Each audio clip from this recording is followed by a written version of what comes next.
الحمدللہ رب العالمین والصلاة والسلام علی رسولہ الکریم وعلی آلہ واصحابہ اجمعین اما بعد فاعوذ باللہ من الشیطان الرجیم بسم اللہ الرحمن الرحیم رب اشرح لی صدری ویسر لی امری واحلل عقدۃ من لسانی یفقہوا قولی۔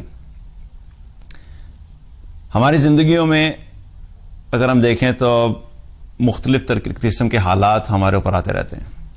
کبھی بھی ہماری زندگی ایک سموتھ پیٹرن پہ نہیں چلتی، کبھی خوشی ہے، کبھی غم ہے، کبھی آسانی ہے، کبھی مشکل ہے، کبھی ہماری خواہش کے مطابق چیزیں ہیں، کبھی ہماری خواہش کے خلاف چیزیں ہیں، کبھی جس وقت ہم جو چیز چاہتے ہیں اس وقت میں ہوتی ہے، کبھی اس وقت میں نہیں ہوتی، اور کبھی کچھ ایسی چیزیں ہوتی ہیں جو ہم نہیں چاہ رہے ہوتے اس وقت میں وہ ہو جاتی ہیں جو اس وقت میں نہیں ہونی چاہیے تھی۔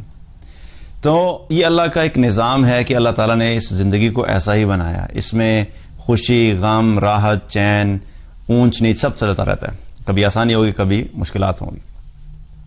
اگر یہ زندگی صرف اور صرف آسانیوں اور خوشی کا انعام ہوتا اور راحتوں کا انعام ہوتا اور اس میں صرف یہی چیزیں ہوتی تو اللہ سبحانہ تعالیٰ انبیاء علیہ السلام کو اور صحابہ کرام رضوان علیہم اجمعین کو وہ زندگی عطا فرماتے کہ جس میں کوئی مشکل نہ ہوتی، کوئی پریشانی نہ ہوتی، کوئی دکھ نہ ہوتا، کوئی غم نہ ہوتا، کیونکہ وہ اللہ کے مقرب ترین لوگ تھے۔ لیکن اگر ان کی زندگیوں میں ایسا نہیں ہوا تو اس چیز پہ یقین رکھیں کہ ہماری زندگی بھی کبھی بھی ایک ہی طرح سے نہیں چل سکے گی۔ کبھی بھی ہماری زندگی میں ایسا نہیں ہوگا کہ صرف اور صرف خوشیاں ہی ہوں، آسانیاں ہی ہوں اور ہماری مطلب کی چیزیں ہی ہوں۔ ہماری زندگی میں بھی حالات اوپر نیچے ہوتے رہیں گے، اور یہ اللہ کا نظام ہے، یہ زندگی ایسے ہی چلتی ہے۔ فرق صرف یہ ہوتا ہے کہ انسان جب اس چیز کو سمجھ جائے اور اس چیز کو اس پہ یقین رکھے کہ جب مشکلات آتی ہیں تو اس کے ساتھ اللہ نے آسانیاں بھی رکھی ہوتی ہیں۔ قرآن میں اللہ تعالیٰ نے کیا فرمایا؟ فَإِنَّ مَعَ الْعُسْرِ يُسْرًا إِنَّ مَعَ الْعُسْرِ يُسْرًا، بلا شبہ یقیناً مشکلات کے ساتھ آسانیاں ہیں، اور یقین رکھو کہ مشکلات کے ساتھ آسانیاں ہیں۔ تو یہ اللہ تعالیٰ نے ہمیں قرآن میں بھی بتا دیا کہ زندگی میں ہمیشہ ایسا نہیں ہوگا کہ ہمیشہ مشکلات رہیں گی، کبھی مشکلات ہوں گی، کبھی آسانیاں ہوں گی، اور اس چیز پہ یقین رکھو کہ مشکلات کے ساتھ ساتھ اللہ نے آسانی رکھی ہے۔ ایک وقت ایسا آئے گا کہ جب تم مشکلات میں ہوگے، لیکن مشکلات کے بعد اللہ تمہیں آسانیاں بھی دے گا۔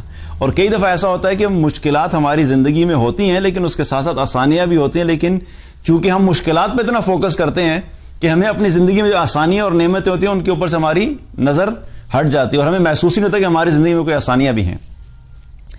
اب یہ جو مشکلات ہیں دیکھیں تو ہم انبیاء علیہ السلام کی زندگی میں ہمیں پتہ لگے گا کہ بہت ساری مشکلات سے وہ لوگ گزرے۔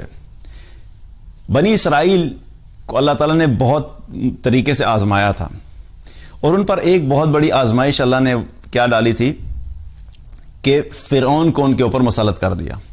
اور فرعون اتنا ظالم تھا کہ وہ کیا کرتا تھا کہ وہ ان کے جو بچے تھے، جو لڑکے تھے، ان کو قتل کرتا تھا۔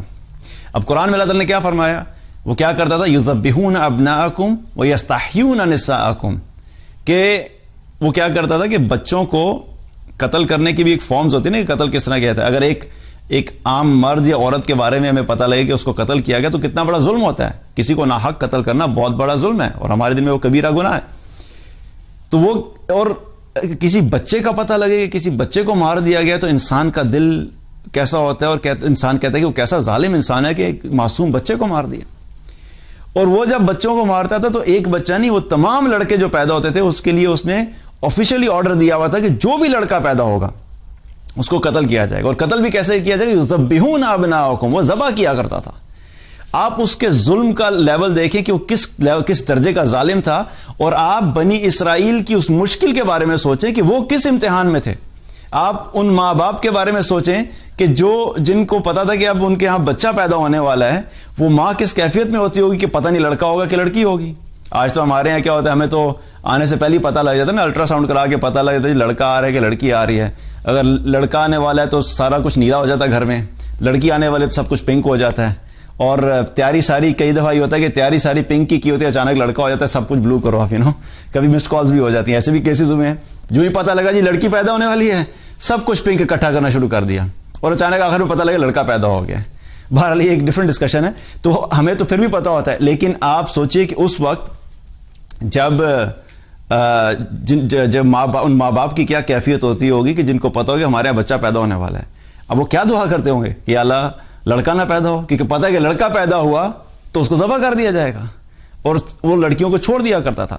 تو یہ اتنی بڑی آزمائش تھی کہ اللہ تعالیٰ نے خود اس کو قرآن میں کہا بلاء من ربکم عظیم, کہ اللہ کی طرف سے بہت بڑی آزمائش تھی. تو یہ آزمائش بھی کس نے ڈالی؟ اللہ نے ڈالی. تو یہ مشکل وقت تھا, لیکن یہ مشکل وقت بھی کیا ہوا کہ اللہ تعالیٰ نے پھر موسیٰ علیہ السلام کے ذریعے سے بنی اسرائیل کو فرعون سے نجات دلائی. تو یہ مشکل وقت بھی کیا ہوا؟ ختم ہو گیا. تو پہلے کیا تھا؟ مشکل وقت, اور مشکل کے ساتھ ہی اللہ نے کیا کیا؟ آسانی بھی کر دی. ٹھیک ہے, مشکل وقت جو تھا وہ بہت لمبا عرصہ تھا اور وہ بہت ہی پینفل تھا, کیونکہ جب انسان مشکل میں ہوتا ہے تو وہ وقت گزر ہی نہیں رہا ہوتا. جب آسانی ہوتی ہے تو یوں لگتا ہے کہ وقت جو ہے وہ بالکل پلک جھپک میں گزر گیا.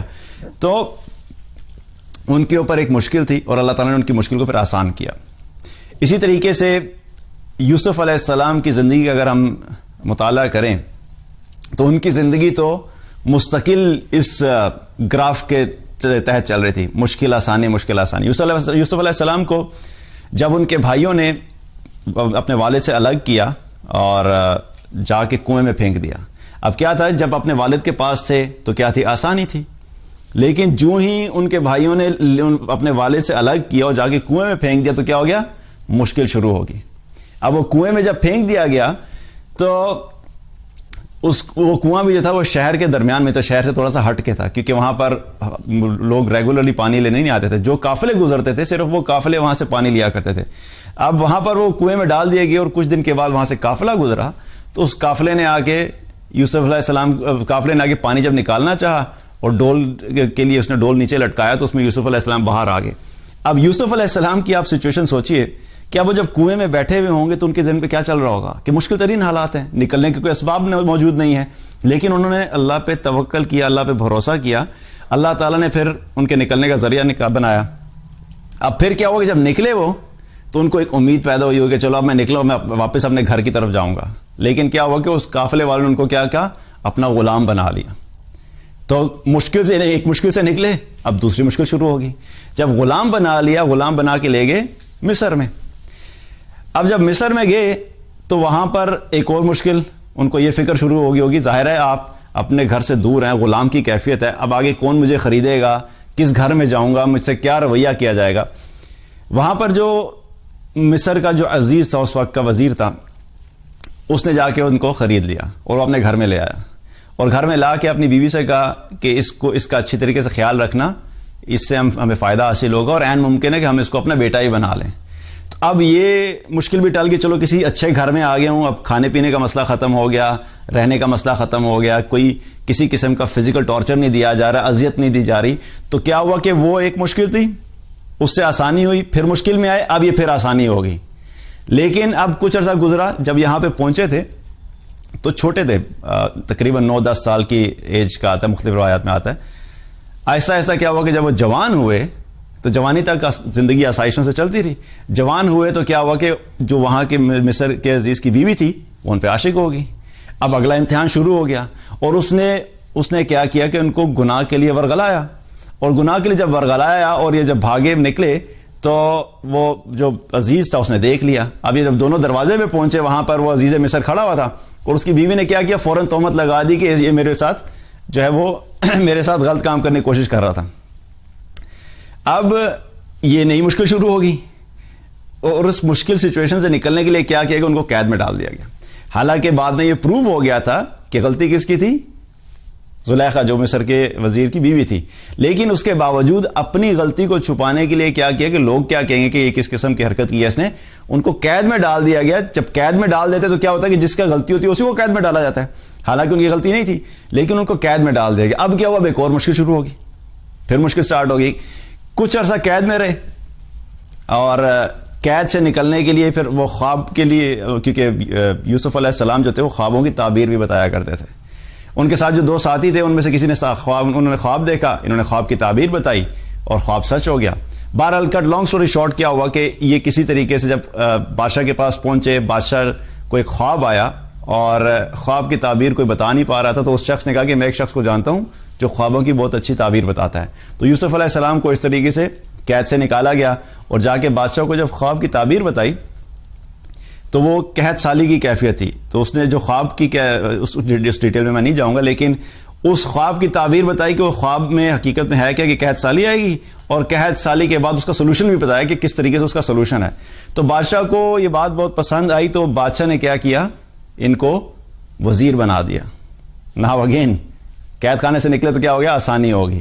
جب وزیر بنا دیا, وزیر بنانے کے بعد پھر الٹیمیٹلی کیا ہوا کہ وہ ایک لمبا قصہ ہے کہ الٹیمیٹلی ان کے تمام بھائی اور ان کے والد والدہ ان کے پاس آئے مصر میں, اور ان کے ساتھ اکٹھے ہو گئے.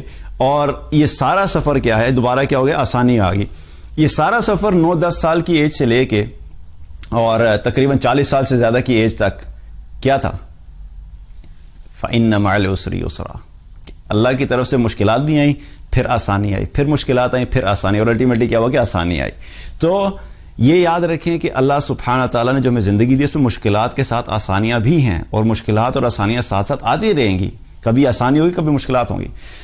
اسی طریقے سے رسول اللہ صلی اللہ علیہ وسلم کی زندگی کو دیکھا جائے تو آپ صلی اللہ علیہ وسلم کی زندگی بھی ایسے ہی تھی, بلکہ آپ صلی اللہ علیہ وسلم کی زندگی میں تو مشکلات زیادہ تھی, آسانیاں کم تھیں. آپ صلی اللہ علیہ وسلم اللہ کے محبوب ہیں, مقرب ترین ہے, لیکن آپ صلی اللہ علیہ وسلم کی زندگی میں مشکلات زیادہ تھیں. آپ صلی اللہ علیہ وسلم جب دین کی دعوت کا کام شروع کیا تو اس سے پہلے کیا تھا, لوگ آپ کو کیا کہتے تھے, صادق اور امین. آپ صلی اللہ علیہ وسلم سے محبت بھی کرتے تھے, آپ صلی اللہ علیہ وسلم کی بات کو مانتے بھی تھے, اور سب یہ کہتے تھے کہ بالکل سچے ہیں, اور اپنی امانتیں آپ صلی اللہ علیہ وسلم کے پاس رکھوایا کرتے تھے, اور آپ صلی اللہ علیہ وسلم کے ساتھ سب کا اچھا تعلق تھا. لیکن جو ہی رسول اللہ صلی اللہ علیہ وسلم نے لوگوں کو اللہ کے دین کی طرف بلانا شروع کیا تو وہی لوگ جو صادق اور امین کہتے تھے, آپ صلی اللہ علیہ وسلم سے محبت کرتے تھے, آپ کے خلاف ہو گئے. اور نہ صرف خلاف ہو گئے بلکہ کیا کرنے لگ گئے کہ آپ صلی اللہ علیہ وسلم کے بارے میں غلط باتیں کرنے لگ گئے, اور لوگوں کو کہنے لگے کہ بھئی یہ تو جادوگر ہے, یہ کاہن ہے, اور یہ میاں بیوی کے درمیان جھگڑا کرواتا ہے, یہ اس سے بات مت کرنا, اس سے بات کرو گے تو بات کرنے کی وجہ سے میاں بیوی کے درمیان جھگڑا ہو جاتا ہے, ماں باپ بچوں سے الگ ہو جاتے ہیں, بچے ماں باپ سے الگ ہو جاتے ہیں. تو اس قسم کی باتیں آپ صلی اللہ علیہ وسلم کے بارے میں انہوں نے کرنا شروع کی. تو آپ سوچئے کہ آپ صلی اللہ علیہ وسلم کے دل پہ اس وقت کیا گزرتی ہوگی کہ وہی لوگ جو اتنا احترام کرتے تھے, آج جب میں اللہ کے دین کی طرف بلانا شروع کیا, اللہ کی طرف بلانا شروع کیا ہے کہ ایک اللہ کو اپنا معبود مانو اور ان بتوں کی پوجا چھوڑ دو, تو اس کی وجہ سے یہ سارے لوگ میرے خلاف ہو گئے. تو اسی طریقے سے نہ صرف یہ کرتے تھے بلکہ آپ صلی اللہ علیہ وسلم کو ایک مرتبہ نبی صلی اللہ علیہ وسلم, شروع کے دن کی بات ہے جب مسلمان کمزور تھے مکہ میں, اور ایک سٹیج ایسی آئی تھی کہ مسلمانوں کو حرم میں نماز پڑھنے سے منع کر دیا گیا تھا. لیکن رسول اللہ صلی اللہ علیہ وسلم وہاں پر نماز پڑھنے کے لیے گئے, کعبہ کے سامنے نماز پڑھ رہے تھے, سجدے کی حالت میں تھے. جو ہی سجدہ کیا تو وہاں کے جو کفار مکہ تھے انہوں نے کیا کیا کہ اوجھڑی جو ہوتی ہے نا, وہ لا کے آپ صلی اللہ علیہ وسلم کے سر پہ رکھ دی, کندھے پہ رکھ دی. اس حالت میں آپ صلی اللہ علیہ وسلم پہ اوجھڑی رکھ دی.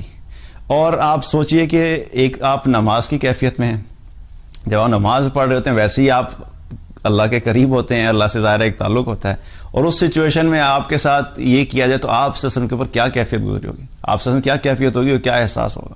لیکن اللہ کے دین کی خاطر چونکہ یہ کرنا شروع کیا تھا تو اللہ کے دین کی خاطر یہ مشکلات آپ صلی اللہ علیہ وسلم نے دیکھی. اور اسی طریقے سے آپ صلی اللہ علیہ وسلم کے جو صحابہ تھے انہوں نے بھی مشکلات دیکھی. عثمان رضی اللہ عنہ کے ساتھ کیا کیا گیا, عثمان رضی اللہ عنہ کو ان کے چچا جو تھا وہ کیا کرتا تھا کہ ایک ٹاٹ میں لپیٹ کے ان کو دھواں دیا کرتا تھا. اور دھواں دینے کا کیا مطلب ہے کہ دھوئیں کی وجہ سے ان کو جو ٹارچر ملتا تھا, جو اذیت ہوتی تھی کہ جب دھواں آپ کی آنکھ میں جائے, آپ کے ناک میں جائے, تو آپ سوچیں کہ آپ کی کیا کیفیت ہوتی ہے. عثمان رضی اللہ عنہ کے چچا ان کو یہ اذیت دیا کرتا تھا. بلال رضی اللہ عنہ کے ساتھ کیا کیا جاتا تھا, بلال رضی اللہ عنہ کو تپتی ریت پر دن کو لٹا دیا جاتا تھا. اب تپتی ریت پہ لیٹنے سے آج ہمیں یوں لگتا ہے کہ یار کیا ایسی کیا بات ہوگی. آپ سوچئے کہ آج بھی جب عرب میں جب صحرا میں جو ہوتا ہے نا, دن کا جب وقت ہوتا ہے, جب 45 ڈگری سینٹی گریڈ باہر ٹیمپریچر ہوتا ہے, تو اس وقت صحرا کی جو ریت ہوتی ہے نا اس پہ ہاتھ نہیں رکھا جاتا. لیٹنا تو دور کی بات, ہاتھ ٹچ کرنا مشکل ہوتا ہے, اتنا گرم ہوتا ہے. لیکن اس ریت پہ لٹا کے ان کے اوپر پتھر رکھ دیا کرتے تھے, اور انہیں کہا جاتا تھا, انہیں کہتے تھے کہ چھوڑ دو اپنے اس دین کو. لیکن وہ کیا کہتے تھے, احد احد احد. وہ نہیں چھوڑا انہوں نے اپنا دین, اس کے باوجود وہ اپنے دین پہ قائم رہے. لیکن کیا ہوا, مشکلات آئیں. اسی طریقے سے ابو بکر رضی اللہ عنہ کے ساتھ کیا کیا گیا. ابو بکر رضی اللہ عنہ کو جو ہے وہ جب وہ آپ صلی اللہ علیہ وسلم کو کفار مکہ تنگ کیا کرتے تھے, تو آپ صلی اللہ علیہ وسلم کو چھڑانے کے لیے وہ پہنچے, تو ابو بکر رضی اللہ عنہ کو مارا, اور اتنا مارا ابو بکر رضی اللہ عنہ کو کہ آپ رضی اللہ عنہ کا چہرہ سوج گیا, اور اتنا چہرہ سوج گیا کہ یہ نہیں پتہ لگتا تھا کہ ناک کہاں سے شروع ہو رہا ہے، چہرہ کہاں سے شروع ہو رہا ہے، اتنا مارا گیا. اور یہاں تک کہ کچھ لوگوں نے سمجھا کہ بس اب یہ ختم ہو چکے ہیں، اور ان کو اٹھا کر وہاں سے نکالا گیا. کس وجہ سے کیا گیا تھا؟ اللہ کے دین کی خاطر. آسان تھا کہ مشکل تھا؟ مشکل حالات تھے. اسی طرح مصعب بن عمیر رضی اللہ عنہ جب دین میں داخل ہوئے تو ان کے گھر میں ان کی والدہ نے ان کو بند کر دیا، قید کر دیا. لیکن الٹیمیٹلی جب انہوں نے کہا کہ نہیں میں اس دین کو نہیں چھوڑ سکتا، تو ان کی والدہ نے کہا کیا کہ گھر سے نکل جاؤ. اگر تم دین نہیں چھوڑ سکتے تو تم گھر سے نکل جاؤ. اور گھر سے نکل گئے. اور وہ اتنی شاندار اور اتنی عالی شان زندگی گزارا کرتے تھے، لیکن وہ آسان ترین زندگی جس کو ہم آج آئیڈیلائز کرتے ہیں اس کو چھوڑ کے اللہ کے دین کی خاطر کیا ہوا، مشکل ترین حالات میں آ گئے. اور اس حالت میں نکلے کہ ان کے پاس، ان کو جب وہ نکل رہے تھے ان کی والدہ نے کہا کہ جو کپڑے تم نے پہنے ہوئے ہیں ان کپڑوں کو بھی اتار کے جاؤ، یہ بھی اس گھر کے ہمارے کپڑے ہیں، ہماری طرف سے دیے گئے ہیں. تو مصعب بن عمیر رضی اللہ عنہ نے کیا کہا کہ نکلتے ہوئے 2 پرانے سے ٹاٹ سے لپیٹ کے نکلے کہ کم از کم میرا ستر قائم رہے. تو اب آسان ترین حالات کے بعد کیا ہوا، مشکل ترین حالات میں آ گئے. تو یہ جو مشکلات ہیں زندگی میں یہ ایسے ہی ہے. پھر لیکن ایک وقت کیا ہوا، آپ صلی اللہ علیہ وسلم کی قربانیاں، آپ صلی اللہ علیہ وسلم نے جو مشکل حالات دیکھے، ان صحابہ نے جو مشکل حالات دیکھے، پھر ان تمام لوگوں کو رسول اللہ صلی اللہ علیہ وسلم اور صحابہ مکہ سے ہجرت کر گئے. اپنے جو جہاں پہ انسان رہ رہا ہوتا ہے، جہاں ساری زندگی گزاری ہوتی ہے، اس جگہ کو چھوڑنا کوئی آسان کام نہیں ہوتا. لیکن اس سچویشن کی وجہ سے حکم ہوا کہ اس جگہ کو چھوڑ دیا جائے. انہوں نے جگہ کو چھوڑا، مکہ سے ہجرت کی، مدینہ چلے گئے. اور مدینہ میں جا کے پھر جب اللہ سبحانہ تعالیٰ نے اسلام کو غلبہ عطا فرمایا اور اسلام جب وہ پھیلا، تو پھر کیا ہوا کہ وہی لوگ، ایک وقت آیا کہ فتح مکہ ہوا، تو آپ صلی اللہ علیہ وسلم اور آپ کے وہی صحابہ فتح مکہ پہ مکہ میں جب داخل ہوئے تو فاتح کے ہاتھ سے داخل ہوئے. اور یہ تھا اللہ کی طرف سے کیا تھی، پھر آسانی ہوگی. کہاں سے شروع ہوا اور کیا آسانی ہوئی، لیکن اس آسانی کے آنے تک بڑا مشکل وقت تھا. تو اسی لیے ہمارے لیے یہ چیز سمجھنے کی ضرورت ہے کہ ہماری زندگی میں بھی مشکلات اور آسانیاں ساتھ ساتھ ہیں. اور اس آیت میں سبحان اللہ، اللہ کی طرف سے کیا اللہ کی رحمت ہے. کبھی کبھی انسان سوچتا ہے اللہ نے کہا فَإِنَّ مَعَ الْعُسْرِ يُسْرًا، پہلے کس چیز کا ذکر کیا، مشکل کا، پھر ذکر کیا آسانی کا.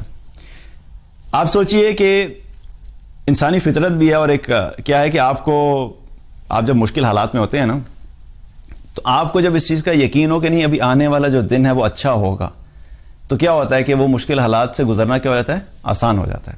میں آپ کو ایگزامپل دیتا ہوں. جب آپ لوگ ایگزامز چل رہے ہوتے ہیں تو ایگزامز والا جو ٹائم ہوتا ہے وہ کیا ہوتا ہے، آسان ہوتا ہے، مشکل ہوتا ہے، مشکل ہوتا ہے. کیونکہ آپ اسکول جاتے ہیں، واپس آتے ہیں، واپس آ کے پھر پڑھائی، اگلے ایگزام کی تیاری، وہ اگلا ایگزام دیا، پھر واپس آئے، پھر آئے اگلے ایگزام کی تیاری. وہ پورا جو ٹائم ہوتا ہے it's a very difficult time, آسان نہیں ہوتا. لیکن جب آپ کو یہ پتہ ہوتا ہے اچھا ایگزامز کے فوراً بعد ہماری ویکیشنز آنے والی ہیں، تو کیا ہوتا ہے، آپ کو خوشی محسوس ہوتی ہے، آپ کے لیے وہ مشکل وقت گزارنا آسان ہو جاتا ہے. اسی طریقے سے انسان کی زندگی میں کیا ہوتا ہے کہ اللہ سبحانہ نے کیا فرمایا کہ مشکل کے ساتھ آسانی ہے. مشکل کا ذکر پہلے کیا اور آسانی کا کیا کہ اگر تھوڑا وقت تمہارا مشکل گزر بھی رہا ہے تو یقین رکھو کہ ابھی آسانی آ رہی ہے. اور صحابہ کے ساتھ جب صحابہ کے اوپر اتنا ظلم کیا گیا، اتنی اذیتیں دی گئیں، تو یہ ایک وہ سٹیج بھی آئی تھی کہ صحابہ لٹرلی چیخ اٹھے، متا نصر اللہ. رسول اللہ سے فرمایا کہ یا رسول اللہ، اللہ کی مدد کدھر ہے، اللہ کی مدد کب آئے گی. مطلب آپ سوچئے جب اتنی مشکل ہوتی ہے، ظاہر ہے آپ کا گھر سے نکلنا مشکل ہو گیا، آپ کا کھانا مشکل ہو گیا، آپ باہر نکلتے ہیں آپ کو ٹارچر دیا جاتا ہے، آپ باہر نکلتے ہیں آپ کے اوپر مذاق کیا جاتا ہے، آپ کے اوپر جملے کسے جاتے ہیں، آپ کے لیے زندگی اجیرن ہوگی. اور ایک اتنی سچویشن آئی کہ پھر ظاہر ہے انہوں نے بولا کہ یا رسول اللہ، اللہ کی مدد کب آئے گی. ایک نیچرل چیز ہے. ہمیں تو یوں لگتا ہے نا، آج جب صحابہ کے بارے میں بات کریں ہمیں لگتا ہے کہ شاید ان کی فیلنگز نہیں تھیں، ان کو غصہ نہیں آتا ہوگا، ان کو پریشانی نہیں آتی ہوگی، ان کو تکلیف نہیں ہوتی ہوگی. ہمارے ذہنوں میں یہ امپریشن ہوتا ہے، اور ان کے لیے سب کچھ بڑا آسان تھا. چونکہ ہمارے پہ جب مشکل آتی ہے ہم کہتے ہیں یار بڑا مشکل کام ہے. ذرا سا ہاتھ پہ کٹ لگ گیا تو ہم کہتے ہیں پتہ نہیں کب ٹھیک ہوگا. چھوٹی سی مشکل آ گئی تو ہم کہتے ہیں یار پتہ نہیں کب جان چھوٹے گی. ذرا سی بیماری آ گئی تو ہم کہتے ہیں یار پتہ نہیں ہے ان حالات سے کب نکلیں گے. کوئی مالی تنگی آ گئی تھوڑی دیر کے لیے تو فوراً ہم کیا اللہ سے کمپلین کرنے لگے تھے، یار پتہ نہیں ہمارے اوپر اتنے مشکل حالات ہیں، کب ہم ان سے نکلیں گے. لیکن صحابہ پہ جو سچویشن تھی وہ ہماری سچویشن سے بہت زیادہ مشکل تھی، اور اس حد تک مشکل تو وہ بول اٹھے کہ اللہ یا رسول اللہ، اللہ کی مدد کب آئے گی. تو اس کے جواب میں پھر اللہ تعالیٰ نے کیا فرمایا، الا ان نصر اللہ قریب. کہ اس کے نتیجے میں اللہ سبحانہ نے کیا فرمایا کہ سن لو کہ اللہ کی مدد بہت ہی قریب ہے. تو یہ اللہ نے تسلی دی صحابہ کو کہ ٹھیک ہے تم لوگ مشکل حالات سے گزر رہے ہو اور اس وقت ٹارچر ہے, اس وقت تنگی ہے, اس وقت تمہارے ساتھ تمہارا مذاق اڑایا جا رہا ہے, تمہیں گھروں سے نکالا جا رہا ہے, لیکن یقین رکھو کہ اللہ کی مدد قریب ہی ہے. پھر اللہ کی مدد آئی, پھر اللہ تعالیٰ نے ان کی مدد بھی کی اور پھر اللہ تعالیٰ ان کی زندگی میں آسانیاں لے کر آئے. اور وہی صحابہ ابوبکر صدیق رضی اللہ عنہ پھر الٹیمیٹلی کیا ہوا, خلیفہ بنے. عثمان رضی اللہ عنہ خلیفہ بنے. اسی طریقے سے بلال رضی اللہ عنہ کو اللہ تعالیٰ نے بعد میں کیا ہوا, مالی کشادگی عطا فرما دی. تو یہ انہی صحابہ کی زندگی میں پھر آسانیاں بھی آئیں. تو یاد رکھیے کہ دنیا کی زندگی میں مشکلات اور آسانیاں ہمیشہ ایسی ہی رہیں گی, لیکن ہمارا کام کیا ہے کہ جس طرح صحابہ نے اور انبیاء علیہ السلام نے اس سچویشن کو مشکل حالات پہ گزرتے رہے اور اس یقین کے ساتھ گزارا کہ ایک اللہ کی طرف سے آسانیاں بھی آئیں گی, ہمیں بھی اپنے مشکل حالات کو اسی طرح گزارنا ہے. ہمیں گیو اپ نہیں کرنا, ہمیں اللہ سے کمپلین نہیں کرنی کہ یا اللہ ہمارے لیے مشکل ہے, اور یہ یقین رکھیں کہ آسانی آئے گی. اور جب اس یقین سے انسان زندگی بسر کر رہا ہوتا ہے تو پھر انسان کے لیے مشکل وقت سے نکلنا آسان ہوتا ہے. اب ایک ایگزامپل ہم یہ سچویشن لے لیتے ہیں کہ چلیں کوئی شخص یہ کہے کہ نہیں لیکن میری زندگی میں تو کبھی کوئی آسانی آئی ہی نہیں. حالانکہ ایسا ہوتا نہیں ہے کیونکہ ہم دیکھ نہیں رہے ہوتے. پرابلم کہاں پہ آتا ہے کہ جب ہماری ایکسپیکٹیشنز جو ہوتی ہیں وہ ادھر ہوتی ہیں زندگی سے, یا ہماری خواہشات کی جو لسٹ ہے یا ہم جو امید رکھتے ہیں اپنی زندگی میں وہ ادھر ہوتی ہیں, اور جو حقائق ہیں وہ ادھر ہوتے ہیں, پریکٹیکل سچویشن کیا وہ ادھر ہے. وہ جب یہ گیپ بڑھتا ہے تو اس کا نتیجہ کیا ہوتا ہے کہ پھر انسان ہمیشہ یہی کمپلین کرتا رہتا ہے کہ میری زندگی میں آسانی, کیونکہ آپ نے اپنی ایکسپیکٹیشنز ان ریئلسٹکلی اتنی اوپر کر لی تھیں کہ وہ پریکٹیکلی دنیا میں پاسبل ہی نہیں ہے کہ آپ کی ہر خواہش پوری ہو. اب انسان یہ کہ گاڑی بھی میں نے فراری لینی ہے, لیکن ہے گاڑی کون سی, ہونڈا سیوک. تو فراری اگر نہیں مل رہی تو ہونڈا سیوک تو ہے. اپنی ایکسپیکٹیشن کو تم نیچے لے کے آؤ کہ اللہ کا شکر ہے کہ میرے پاس ہونڈا سیوک ہے, تو کیا ہوگا کہ یہ جو کیفیت ہے ناشکری والی یا تمہیں جو لگ رہا ہے بڑی مشکل ہے, یہ آسانی میں تبدیل ہو جائے گی. اللہ کا شکر ہے میرے پاس ہے. اسی طریقے سے ہماری خواہشات کی جو لسٹ ہے وہ اتنی لمبی اور اتنی اونچی ہوتی ہے, لیکن حقیقت اس کے مطابق نہیں ہو سکتی. تو ہمیں کیا لگتا ہے کہ ہماری زندگی میں مشکلات ہی مشکلات ہیں. تو اپنے آپ کو پہلی چیز تو کیا ہے کہ ہمیں اپنی ایکسپیکٹیشنز کو نیچے لانا ہے. جتنا نیچے لے کے آئیں گے, جتنے حقائق کے قریب ہوں گے آپ, اتنی آپ کو زندگی آسان لگے گی. مشکلات آئیں گی بھی لیکن آپ آسانی سے گزر جائیں گے. لیکن جب ہم ایک ان ریئلسٹک ایکسپیکٹیشن لے کے چلتے ہیں تو ہماری زندگی کی مشکلات ہمیں اب ضرورت سے زیادہ مشکل لگنے لگتے ہیں. چھوٹی سی مشکل بھی ہمیں بہت زیادہ لگنے لگ جاتی ہے. اب اگر ہم یہ مان لیتے ہیں کہ کوئی شخص ایسا ہے چلیں جس کی زندگی میں مشکلات ہی مشکلات ہیں اور کبھی آئی نہیں آسانی, تھوڑی دیر کے لیے ہم ایگزامپل کے لیے مان لیتے ہیں, تو پھر بھی کیا ہے, یقین رکھیں کہ یہ دنیا کی زندگی جب ختم ہوگی تو انشاءاللہ اللہ کی طرف سے آخرت میں آسانی آئے گی. اگر دنیا میں آسانی نہیں ملی تو انشاءاللہ اگر اللہ کی اطاعت پہ زندگی گزاری ہے اور اللہ کی نافرمانی نہیں کی تو الٹیمیٹلی اللہ تعالیٰ آخرت میں ہمارے لیے آسانی کرے گا. اب ایک حدیث ہے صحیح مسلم کی ایک روایت ہے, اس میں آپ سے فرمایا, اس کا مفہوم ہے کہ قیامت والے دن جہنمیوں میں سے ایک جہنمی کو نکالا جائے گا اور اللہ سبحانہ تعالیٰ حکم دیں گے کہ اس کو جہنم کا غوطہ دلاؤ. اس کو جب جہنم سے غوطہ دلا کے نکالا جائے گا اور اس سے پوچھا جائے گا کہ کیا تم نے اپنی زندگی میں کبھی کوئی بھلائی دیکھی, اور یہ وہ شخص ہوگا کہ جس کی زندگی ہمیشہ بھلائی سے بھری ہوئی تھی, دنیا میں اس نے کبھی کوئی مشکل نہیں دیکھی, دنیا میں کبھی کوئی پرابلم نہیں دیکھا, لیکن تھا وہ جہنمی کی, اللہ کی نافرمانی کرتا تھا. تو جب اس کو جہنم کا غوطہ ڈال کے نکالا جائے گا, اس سے پوچھا جائے گا کہ تم نے دنیا میں کبھی کوئی بھلائی دیکھی تھی, تو وہ کہے گا اللہ کی قسم میں نے دنیا میں کبھی کوئی بھلائی دیکھی ہی نہیں. اسے دنیا کی ساری آسائشیں, ساری نعمتیں, ساری بھلائیاں بھول جائیں گی ایک جہنم کا غوطہ دلانے کی وجہ سے. اور اسی طریقے سے پھر ایک ایمان والے کو لایا جائے گا جو جنتی ہوگا, لیکن اس نے دنیا میں زندگی ایسی گزاری تھی کہ صرف اور صرف مشکلات تھیں, غم اور مشکل اور پریشانیاں, اور ایک کے بعد دوسری, دوسری کے بعد تیسری. کبھی اس نے دنیا میں کوئی آسانی اور راحت اور کبھی نعمت دیکھی ہی نہیں تھی. تو جب اس کو حکم دیا جائے گا کہ اس کو جنت کا ایک غوطہ دلاؤ, جب اس کو جنت کا ایک غوطہ دلا کے نکالا جائے گا اور اس سے پوچھا جائے گا کہ کیا تم نے کبھی دنیا میں کوئی مشکل دیکھی تھی, تو کہے گا اللہ کی قسم میں نے دنیا میں کوئی مشکل کبھی دیکھی ہی نہیں. اس کو ساری دنیا کی مشکلات بھول جائیں گی کہ جنت کیا ہے, ایسی چیز ہے کہ اس کو دیکھنے کے بعد دنیا کی تمام مشکلات اور تمام مصیبتیں جو ہمارے اوپر آتی ہیں ہمیں بھول جائیں گی. تو اس لیے الٹیمیٹلی کیا ہے کہ ہمیں اس چیز پہ بھی فوکس کرنا ہے کہ اگر دنیا کی زندگی میں مشکلات ہیں بھی اور کبھی ہماری خواہش کے مطابق ہماری زندگی نہیں بھی بن رہی، لیکن ہم اصل تیاری جو کریں ہم اپنی آخرت کی آسانی کے لیے کریں، کیونکہ اصل کامیابی کیا ہے؟ وہ آخرت کی کامیابی ہے۔ فمن زحزح عن النار وادخل الجنۃ فقد فاز۔ اللہ تعالیٰ نے کیا فرمایا کہ اصل کامیاب کون ہوگا؟ جو جہنم کی آگ سے بچا لیا جائے گا اور جنت میں چلا جائے گا، اصل کامیاب وہی ہوگا۔ تو ہمیں اصل کامیابی پہ فوکس کرنا ہے، یہ نہ ہو کہ ہم دنیا کی کامیابی پہ فوکس کرتے ہوئے اللہ اور اللہ کے رسول صلی اللہ علیہ وسلم کی اطاعت چھوڑ دیں، اور اگر دنیا میں آسانیاں مل بھی گئی اور آخرت میں ناکام ہو جائیں، آخرت میں مشکلات میں پڑ جائیں۔ تو اس لیے ہمیں کوشش کیا کرنی ہے کہ ہمیں دنیا میں بھی کوشش کرنی ہے کہ اللہ تعالیٰ ہمیں عافیت والی زندگی دے۔ ایسا نہیں ہے کہ اب دنیا میں انسان اپنے لیے مشکل مانگے یا مصیبت مانگے، ہمیں اس چیز سے منع کیا گیا کہ اپنے لیے مشکلات اور آزمائشوں کو مانگے، ہمیں منع فرمایا گیا ہے۔ ہمیں کیا حکم دیا گیا ہے؟ ربنا آتنا فی الدنیا حسنہ وفی الآخرۃ حسنہ وقنا عذاب النار۔ دنیا میں بھی بہترین مانگنا ہے، آخرت میں بھی بہترین مانگنا ہے، اور آخرت میں جہنم کی آگ سے نجات بھی مانگنی ہے۔ تو اللہ سبحانہ تعالیٰ سے دعا ہے کہ اللہ تعالیٰ ہم سب کو دنیا میں بھی عافیت والی زندگی عطا فرمائے، اور جو بھی مشکلات ہیں اللہ تعالیٰ ان مشکلات میں ہمیں صبر کرنے والا بنائے، اور آخرت میں بھی ہمیں ان لوگوں میں شامل کرے کہ جو کامیاب ہوں اور جنت الفردوس میں داخل ہوں۔ اللہ تعالیٰ ہم سب کو عمل کی توفیق عطا فرمائے۔